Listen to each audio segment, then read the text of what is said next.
According to the instruction manual, there was all kinds of earthquakes going on, so the government created drilling crafts in order to explore this new underworld they discovered. Entering the underworld, this crew of explorers is out to rescue their fallen comrades. Piloting the VZR-5 drilling craft, the green-haired captain is out to rescue her lover, Ziggy. And that's the backstory. Let's get started. There are several sections to the game. This side-scrolling element is just one of them.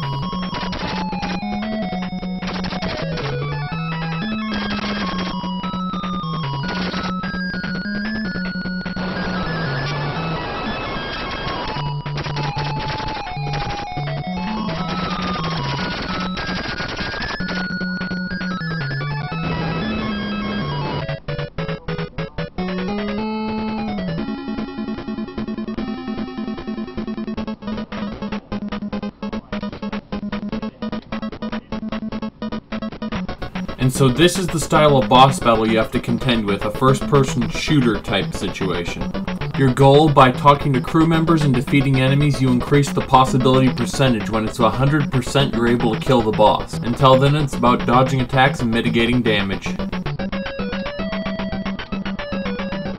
You have to kill the smaller enemies before they deal damage to you, and when you kill them, your possibility goes up, bringing you closer to being able to kill the boss.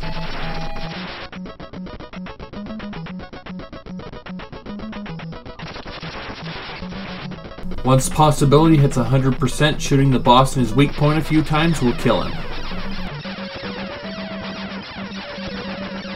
Killing every boss creates a massive explosion, causing Dan to say his key phrase, "Got him."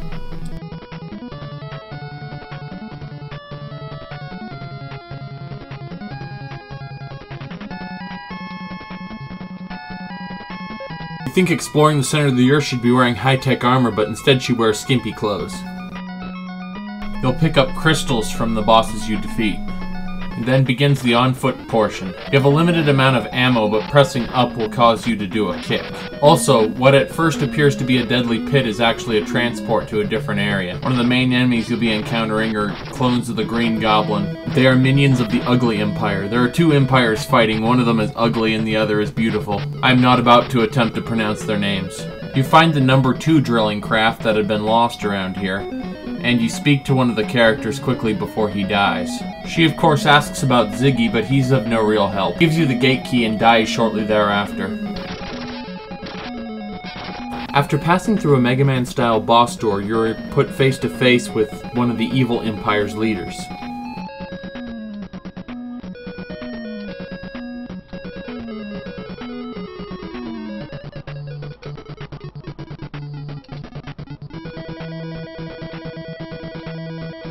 I'll send you to the lab.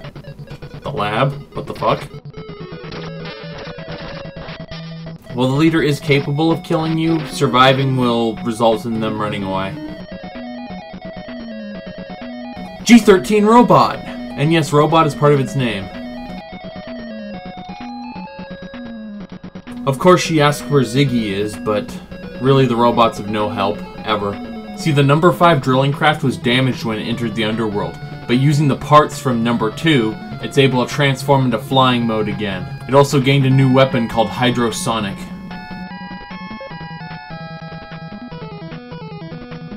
The battle is just beginning, and she doesn't know the half of it. Engage.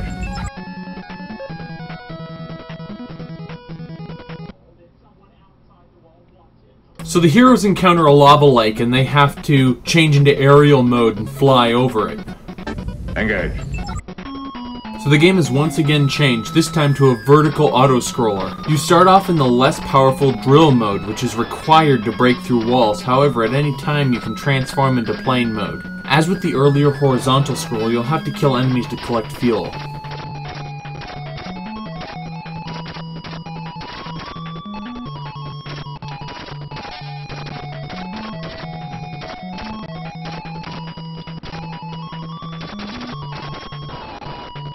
You begin to get hints at the Underworld's backstory, but it doesn't make very much sense at all, really. And after that, you'll have to fight more bosses and explore more caves. So with a variety of game modes and a good story for its time, Wurm, Journey to the Center of the Earth rates highly on my list of original Nintendo games.